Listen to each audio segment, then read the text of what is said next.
Okay, so first of all, I want to thank Scoby Roshi and Jose Sen for giving me the opportunity to talk to you about calligraphy and Zen, which is two things that I have been studying for a while, and it's something that I feel very passionate about.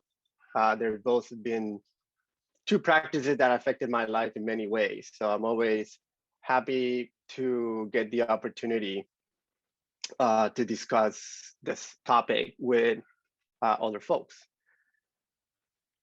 So before we start, I think something that Scobie Roshi mentioned is that there's the group might be somewhat mixed in here. Some folks who maybe have done calligraphy or are interested in the art side of things. Some folks who are probably more from the Zen point of view, who are either practicing Zen or are in the process of discovering their Zen practice. So if you can just write down the chat really quick, like what is your background, either Zen, calligraphy, both, neither, something like that. So just so we know where the group is at, and then when I make some comments or I know exactly what kind of group we're speaking to, and also when I do the probably some poor assumptions, I know what kind of group we have over here. Good. Suppose mostly Zen. Good. Awesome. Okay.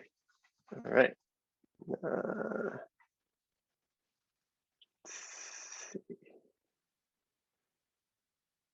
Good. And I'll be referring to the to this comments in a minute, but seems like it's pretty mixed, which is good. Okay. So what are we going to learn today? I want to focus on three things that are related to Zen calligraphy. Is what is Zen calligraphy, and I wanted to define Zen calligraphy from obviously from a Zen point of view, and what does it mean to us folks that practice Zen, but also what it means for the general public that know what Zen calligraphy is. Unfortunately, the word Zen is used, there's tons for everything these days, right? The Zen of whatever. So for outside people, sometimes when they look at Zen calligraphy, they think that it's a specific thing that you can learn by its own merits. And we want to discover a little deeper what Zen calligraphy is by practicing Zen per se. Also, I want to go over the merits of training in calligraphy. And if you are a Zen practitioner, why you should be practicing calligraphy. This point comes from many discussions that we've had about the Kensensho method of our training, which is the combination of martial arts, Zen, and some sort of fine arts. So my job today is somewhat be like an evangelist for calligraphy. So I like want to find like if you're thinking about picking up a artistic venture to be your show of your Senken show, I want to try to convince you to do calligraphy and why that would be the case. But we know that it's the Senken show. It can be in the martial arts. Is any physical activity does the job. Any martial art does the job. We know Zen is our temple practices, and then Sho is some sort of fine arts. And we have many different fine arts practices that people can go to. But I want to try to be like what you should be doing calligraphy. What are the merits specifically of training in calligraphy? And the last is how to. So if you know what Zen calligraphy is, you know what are the benefits are. So how can you practice it? So those are the three things that I want to focus on today on this subject. Before we start, I just want to give you a quick spiel of how I got into this. Probably most of you already know my spiel, so I'm going to keep it quite short. But for me, it all started with martial arts training when I went to Chicago to train with Toyota Sensei. And Toyota Sensei, as many of you know, it was a Zen master and an Aikido master in our lineage. He has been a teacher to many of the folks that train Jose Zen. And I went to Chicago in 1998 when I was about 17 years old to do a living training at his dojo in Chicago for the summer. And that included training in martial arts, doing Zen practice, and that was my first introduction to Zen training. And also just doing regular day-to-day dojo duties. And at the end of the training, when I finished, he called me downstairs to basically say, you know, are you packed up? You ready to go? Whatnot? Gonna give like a last farewell. And then he had brush and calligraphy that he was giving me as like a gift for completing the training. And at the time, I was like pretty taken, pretty shocked for it because he was not known for, I mean, he did give calligraphy to a bunch of his students, but he was not known for like being overly sentimental. So and I was a kid and I didn't think I was like gonna get one of his calligraphies. Like usually his senior student and his living trainees and people that have been training with him for years will get something like this. And it was quite unique because even some of the other students that were living in the dojo at the time who were very senior were kind of frowning upon it, you know, like, what? Like, did you get one? Like, really? Like, and I was like, yeah, and I was like pretty stoked about it. But it took me, it was funny because at the time he did tell me what he meant and I wasn't paying attention. And I totally forgot what he meant. And it wasn't after he passed that I started studying calligraphy that I began to translate it myself. And then in there is when I found out that he had written my name on it. So that's how I learned how to put my name on it. And the two characters in the center, if you read it from right to left, the first one is in Japanese it has two different ways to read it. It's kami, which means spirit or God, if you will. But it's not the deity, but it's like the spirit from like from the Shinto perspective. But it means soul or spirit. And then the second one is ki or chi, which means energy. So it was writing shin and ki. So those are like the soul and spirit.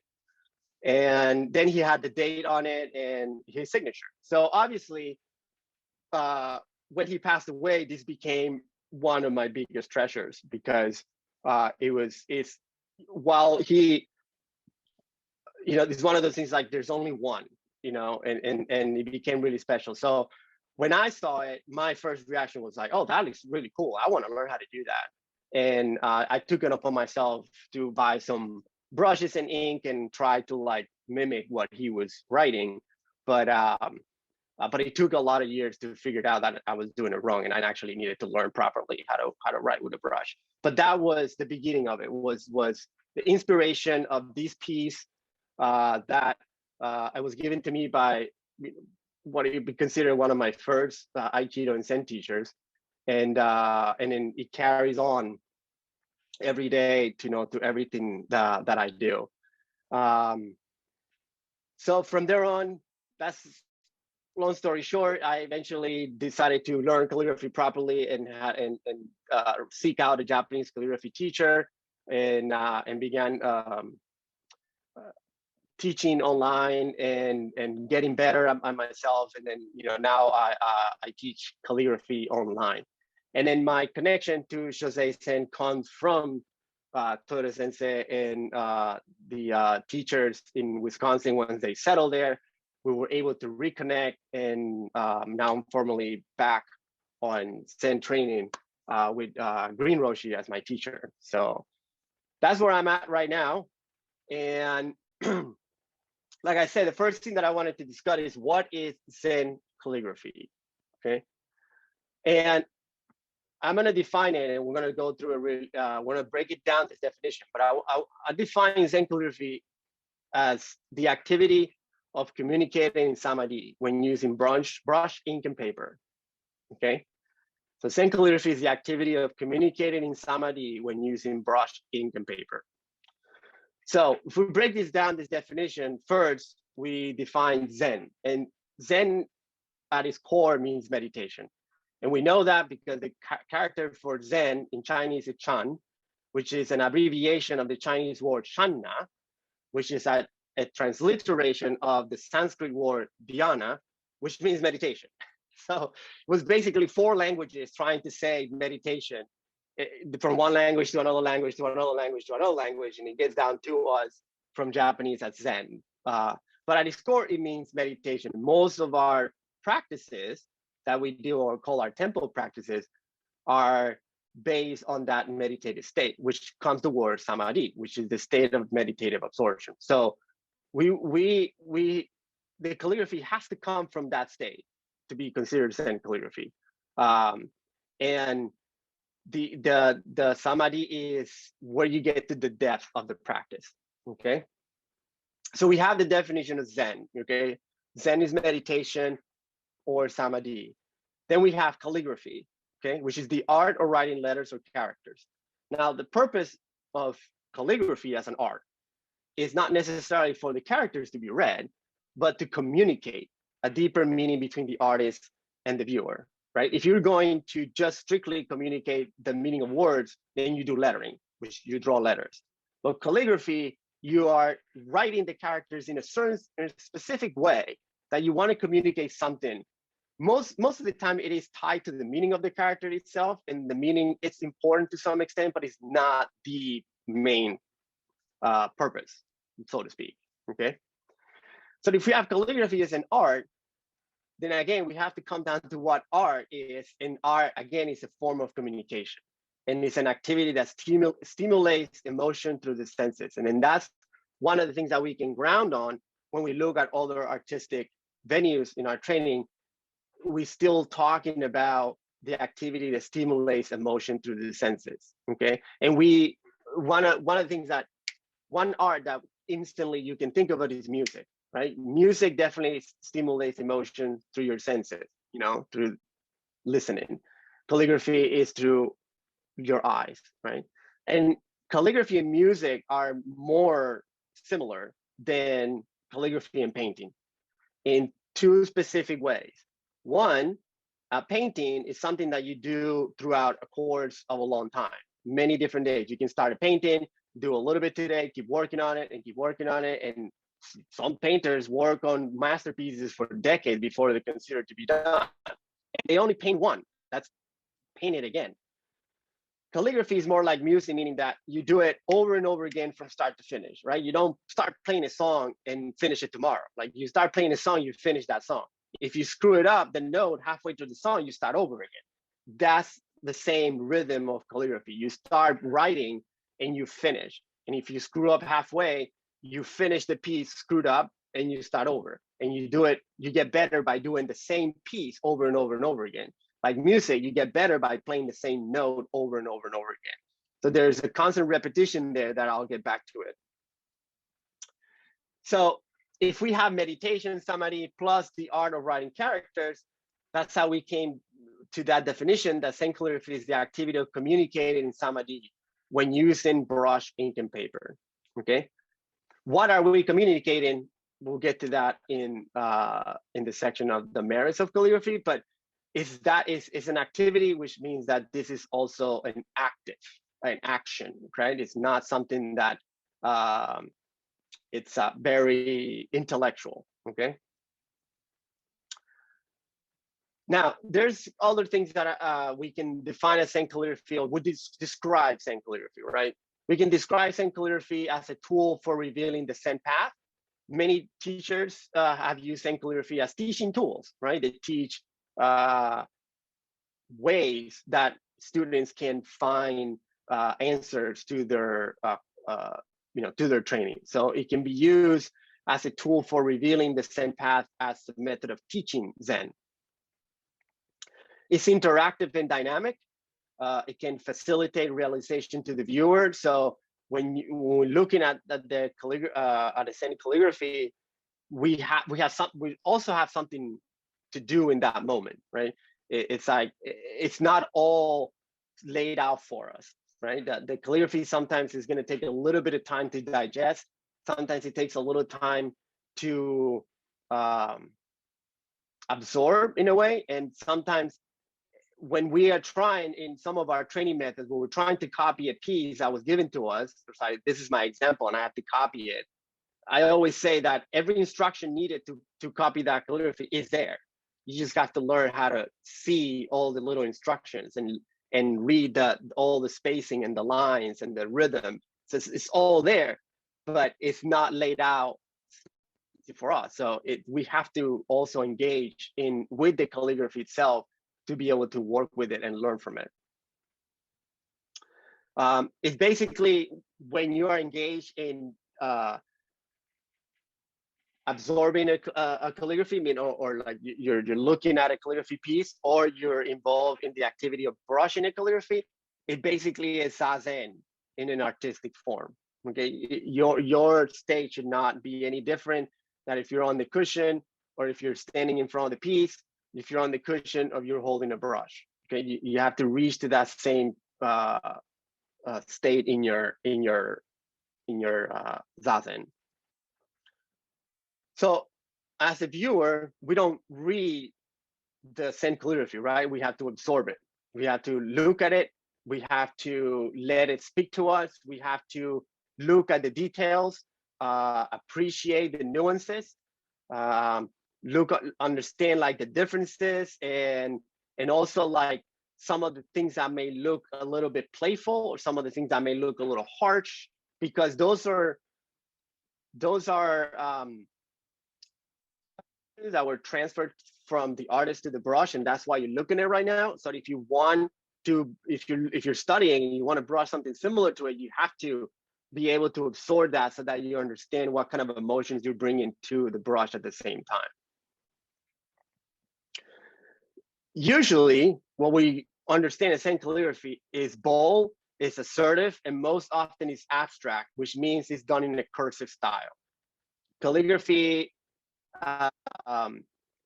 as a practice, has three different scripts, so to speak. So we have the block script, we have a semi-cursive, and we have a cursive. The Zen calligraphy is usually use the cursive style. Why using the cursive style? Because it allows the artist to be a little more free in their expression, and then the emotions can be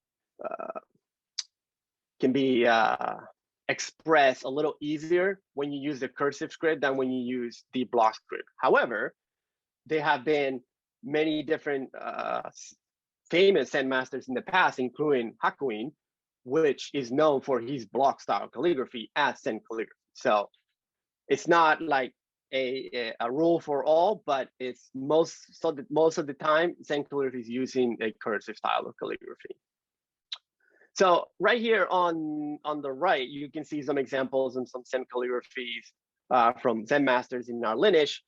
And I just kind of want you to take a minute and look at them, not in any specific order or with any intention, but if you can, just put in the chat, like, what's coming to you when you're looking at it.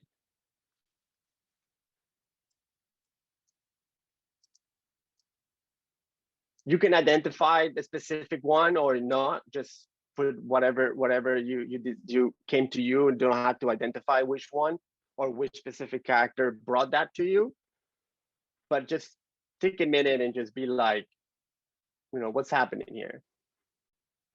Now, the effect of Zen calligraphy can last centuries, right? The ones that I'm showing you, the one on the top is probably from the 1800s, and the ones on the bottom are early 1900s.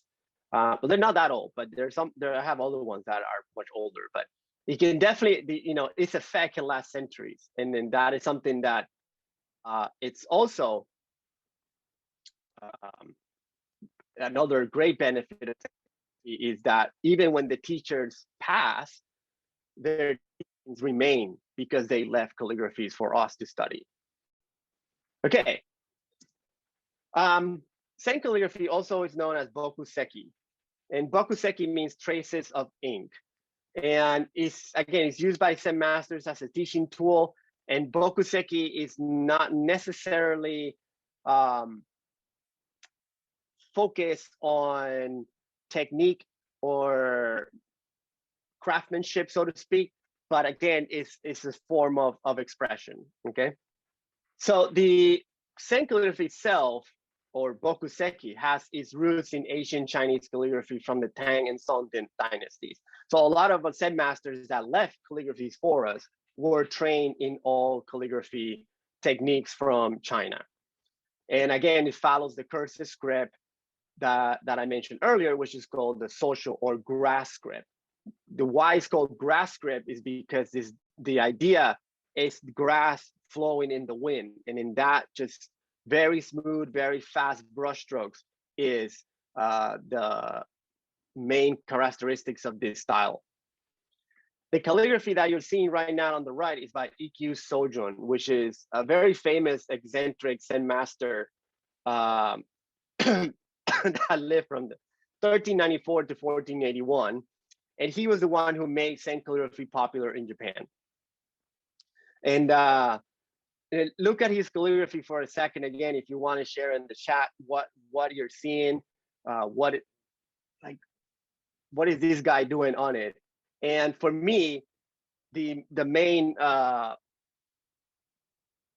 thing that strikes to me when I look at his calligraphy is how he starts very bold and very blocky, and then by the end he's just like going everywhere.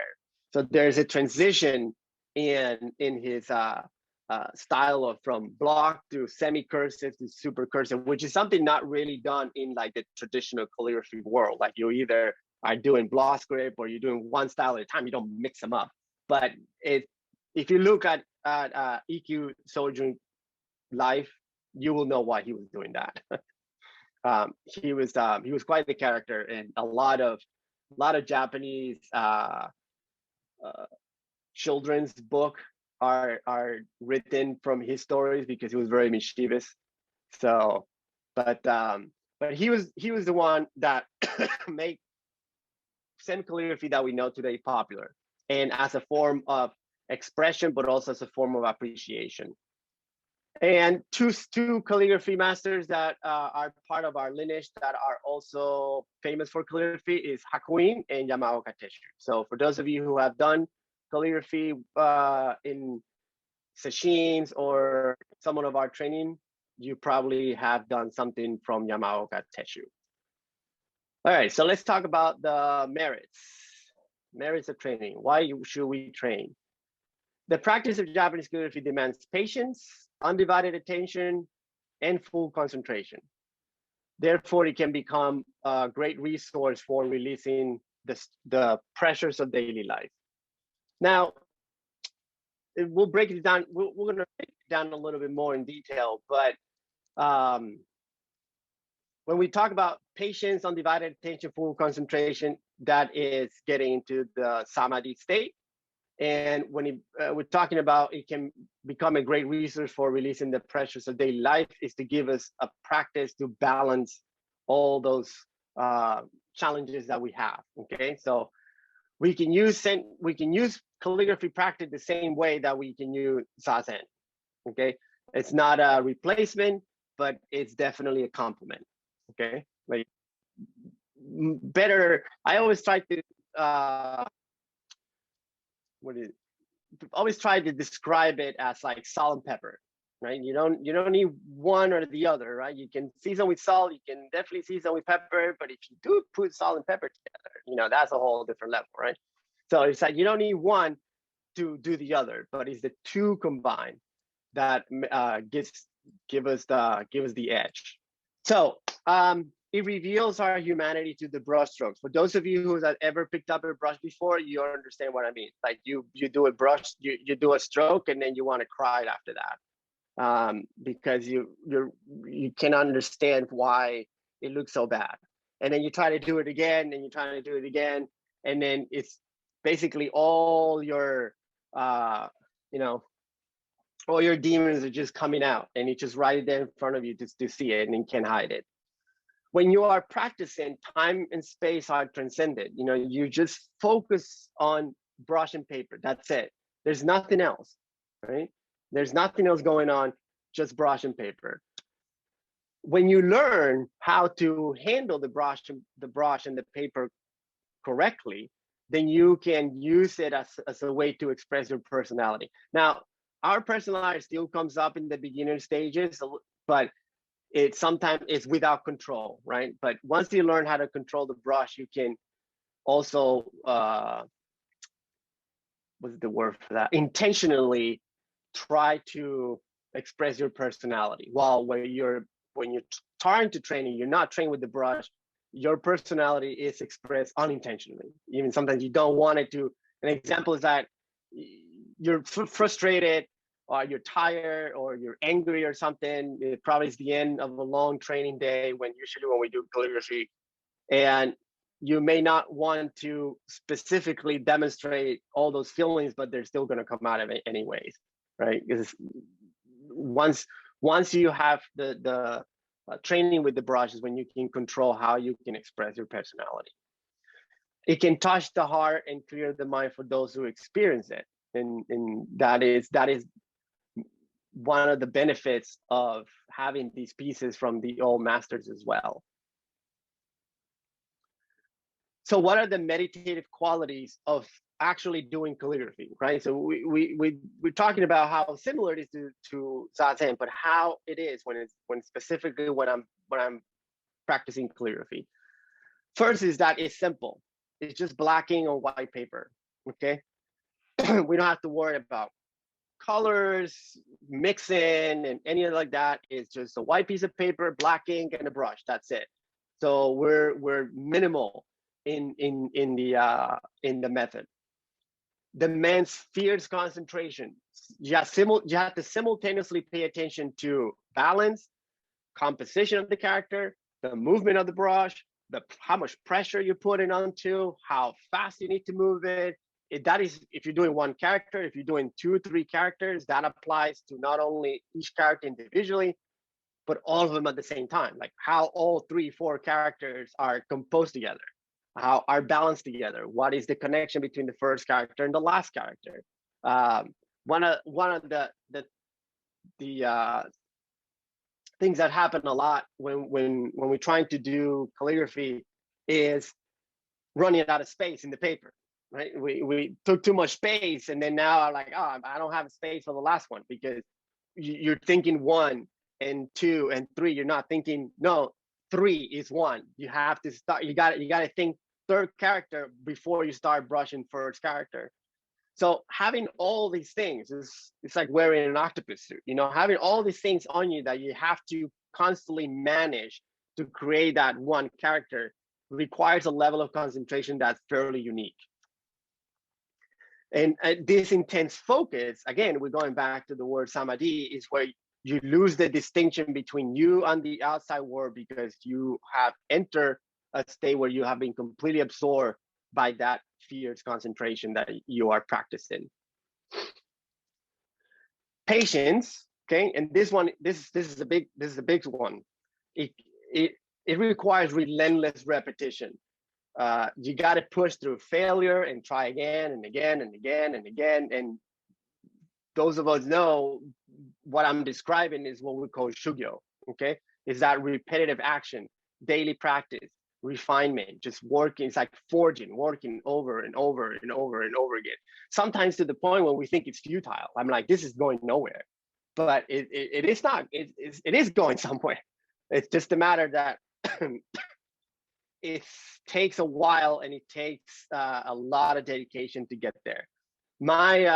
For my students of calligraphy who are just training calligraphy, I obviously say daily practice is the best. Same thing we say for Zazen, right? Like people ask, how often should I meditate? Every day, right? We go back to daily. It's like the bare minimum, right? But if you really cannot do daily, it's like at least 3 times a week, like at least 3 times a week. And, and then that goes for anything. It's just like the more you do it, the better you're going to get at it.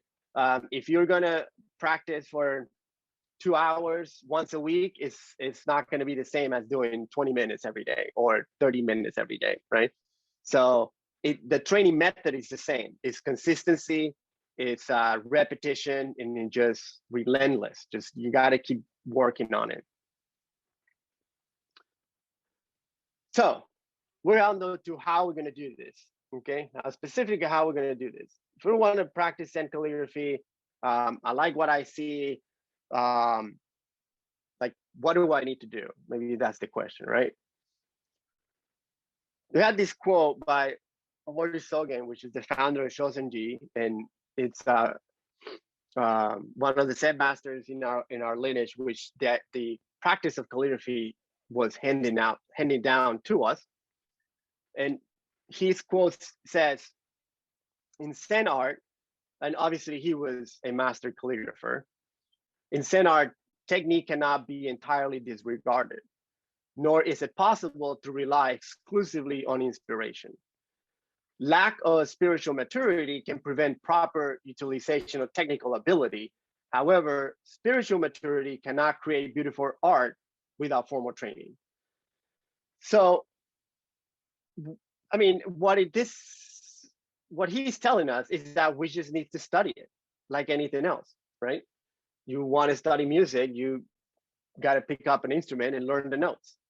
You want to study painting, you got to pick up a brush and learn color theory and learn how to paint. You want to do drawing, you got to start learning how to do figure drawing and learn how to do shadowing and things like that. So it's kind of an obvious statement, but something that we sometimes can forget, because most folks have this idea that when we put the word Zen into things, it'll all of a sudden become like mystical, and it just like it'll come down, it'll fall down from the skies and the inspiration, and it doesn't work that way, right? It takes a lot of training and practice to be able to do it. Like, you know, just because we practice Zen doesn't mean we're magicians, you know. Like, it's still, we have to learn the any form of other methods of training, just like we're learning Zen. If we're doing martial arts, day one, you're going to learn the basics and that the art requires. So based on that, we have to arrive at the conclusion that we have to do both, and that is there is no shortcut. Okay. And hold on a second. Let me move this out of here. Right? We have to do both. We have to do Zen and calligraphy. Okay? Like, one is not going to give you the other. Okay? Just you study Zen by itself, you're not going to become a master calligrapher. You study calligraphy by itself, you're not going to become a Zen master. You have to do Zen and calligraphy simultaneously. That would be the best approach. Okay, do simultaneously. So if we're going to learn Zen, it's easy, right? Learn how to do Zazen, attend in the trainings, do your Zazenkai, do your Sesshin, do your Keishins, do some Okyo, work with a Zen teacher, you know, everything that's down the path of studying Zen formally. And Jose Zen offers all those training opportunities through the virtual dojos and all the dojos that we have in person. So you can learn how to do Zazen, which is the seated meditation. And once you get that on, you know, where you can meditate for 20, 30 minutes comfortably, you can start thinking about doing next level trainings, doing some intensive training. The Zazenkais usually are a couple days long. Then you can do the more intensive one, the Seshins or the online Keishin. Other practices include the Okyo, which also helps with the breath and rhythm. And I found myself practicing a lot of Okyo also to help with calligraphy practice, because there's a rhythm and there's an energetic cultivation that is similar to that.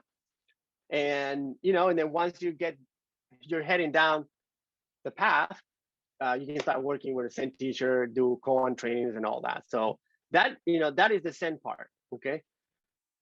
So when we get to the calligraphy part, it's not that much different from studying Zen in terms of like there's a set of things that we do for folks to begin training. So from the calligraphy point of view, we learn kata, which means is the form, right? The basics, how to hold a brush, how to ink the brush, what kind of ink should I use, what kind of paper I need to use. You know, those are the forms that of kata that we learn.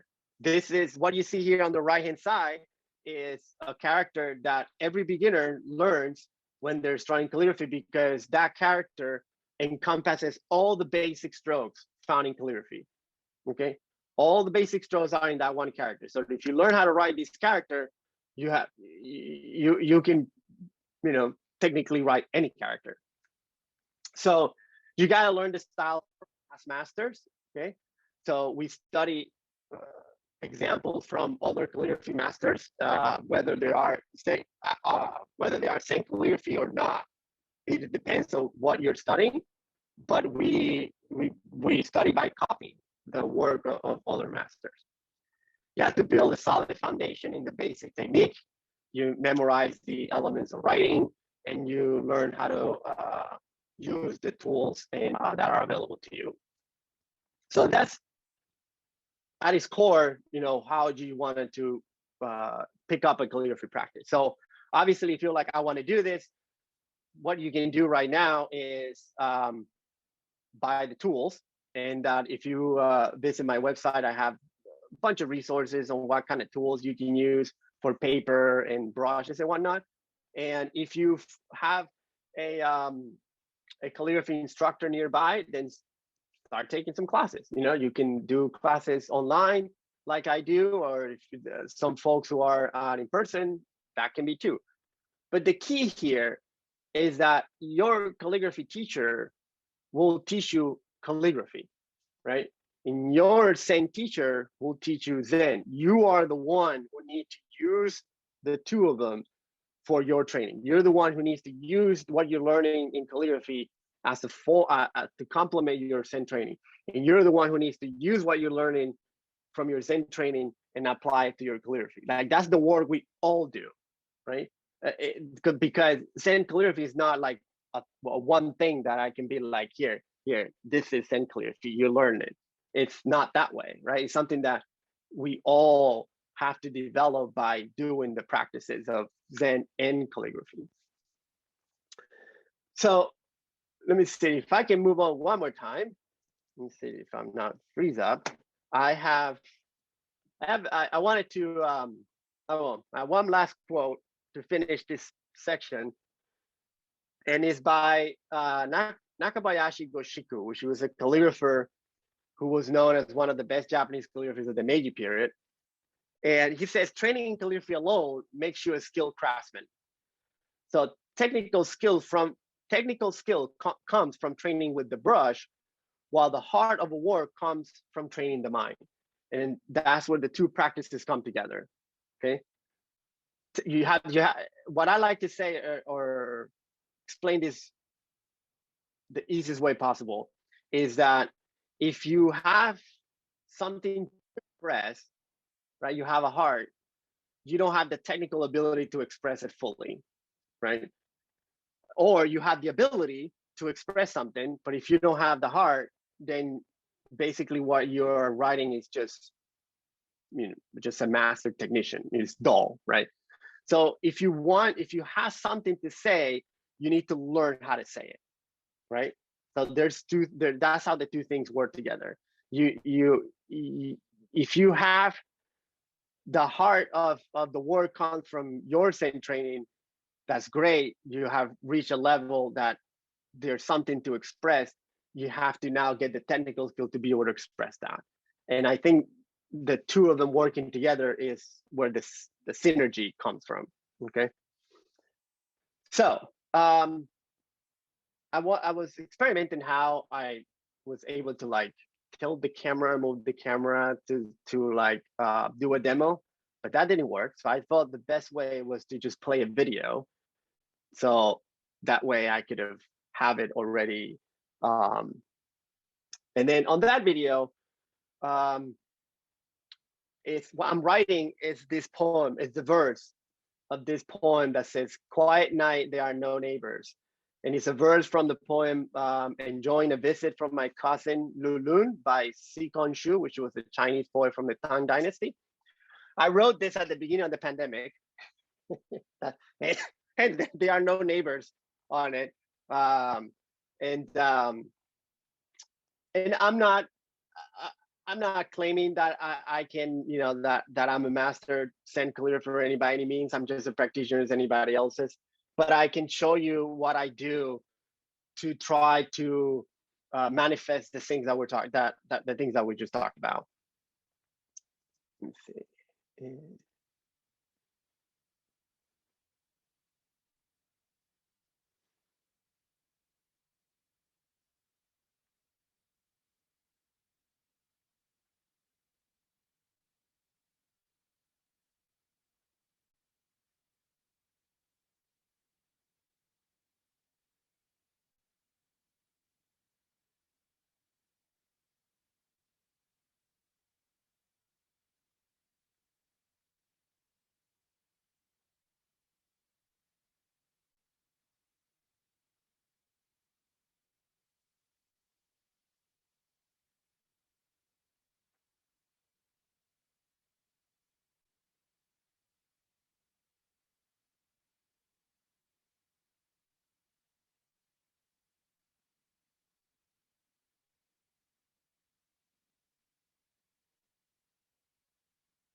The characters on the left hand side is the verse of the poem that I wrote in block script, and then the calligraphy itself is in the same style of calligraphy used in the cursive script. Okay, and with that, open up for questions. I hope this was interesting. As you can see, I spend a lot of time in this world, so and I'm always looking forward to share it with as many people as possible. So if anybody has any questions, we'll spend some time on it. So why don't you either raise your hand or you could identify yourself in the chat. Okay, we have one question from Rob Parsons. Can this be learned virtually? Can this be learned virtually? Yes. Both Zen and calligraphy can be learned virtually. That's one of the things that the virtual dojo of Jose Zen has been very successful at this last year, is to be able to bring Zen training to many people online. And equally, I have not reached more people online with calligraphy classes than I did last year. So so far, yes, they can be trained virtually, can be learned virtually. Hello, thank you so much for blessing us with this. The question I have is, do you, did I hear you say that we should start with the block calligraphy first to understand the stroke order? That is my preference, yes. Yeah, that is my preference. And there's a reason for that. I think that there is a handling of the brush technique and understanding of the character composition that is easier once you understand the block script to be able to do a cursive. If you start cursive right away, it's just a little harder, and it might look cool at first, but you can kind of tell that it's wonky or that it's not composed properly. So my preference is definitely to do that. Now it depends on the context. For example, if we're at the dojo doing some sort of overnight training or doing session or something like that, you are not going to learn block script. Like you're just going to do whatever it is that we're doing. And because at that point, when you're doing a Zen training, especially like an intensive, an overnight or a weekend long or weekday long sessions, that kind of training, that's not the place to learn that. You know, that's the place to actually just submerge yourself in the practice. So it's just, there's going to be an example that you're going to have to copy it, and then you're just going to have to do your best to try to bring everything you've done and do it, right? But then if you are like on your own time, you decided, you know, I kind of want to take this on us, then that's where you start. And for students that learn calligraphy, for me, that's where they start. Like, you know, without a doubt, it's we start block script first.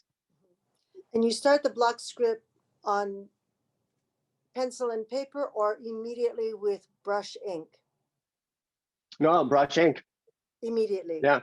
Okay. Brush and ink. then and starting with simplified characters first, like very simple strokes. Yeah. So first thing you do is learn how to do the basic strokes by themselves. So you do a lot of drills for that. And then you start composing basic characters of like minimal strokes, and then you start building upon that. Great. Yeah. Great. Thank you. You're welcome. Somebody wrote here, for classes, are they individual or group? For calligraphy practice, at least with me, you would do a 6-week intro course first that you do on your own time. And that's online. And then once you do that in that introductory course, then you will learn the basic strokes, learn, you know, what is the paper that you need to use, like just from nothing, from zero to like, I need to write my first character. If after the 6-week course you want to take it further, then you would do group online classes.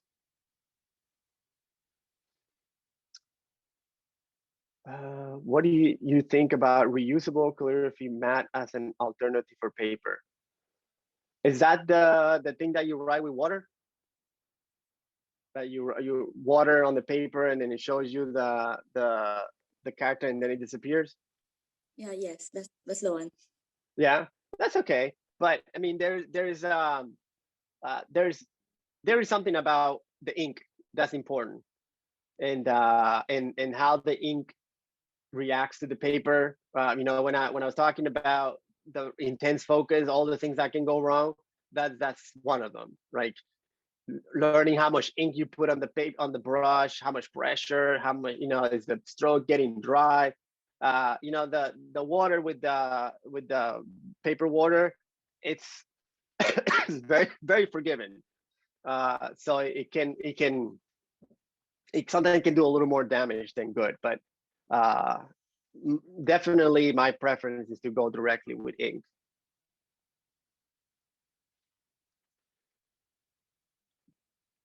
How does breath work? How does breath work with stroke in your training? Kelly, are you talking about my personal training or how I teach calligraphy? Either, okay.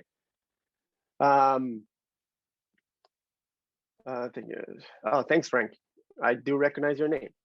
So, well, my personal training, when I'm doing this by myself, I'm trying to excel at with every stroke. So it's deep, you know, inhale. I don't know if you notice on the video, there's a rhythm to the characters. So, you know, some characters you start slow, and then there's someone that you look, you know, that's in sync with the type of breathing that I'm doing at that moment. Sometimes if you want to do those fast, long, dry strokes, you take long exhalations or fast exhalations.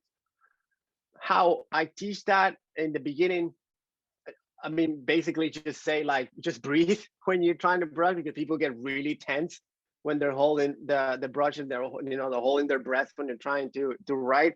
And you can tell that what they're writing is really stiff. So at first it's just to like, just relax your shoulders, and breathe. And then eventually is to try to do the, exhalation with each stroke. Okay, well, if there's no more questions, I think we can wrap it up. I think this has been really informative, and I really liked your slides. Those are great. So thank you so much for spending time with us and giving us this great information and instruction in the virtual dojo. And I put some links in the chat to the virtual dojo and Martinez Sensei's website. And we also have a annual fundraiser that's running this month, and donations are always welcome for Chosei Zen. So I think we'll conclude and hope you all have a good night. Thanks for joining us. Thank you, everybody. I appreciate the opportunity. Thank you, Heather.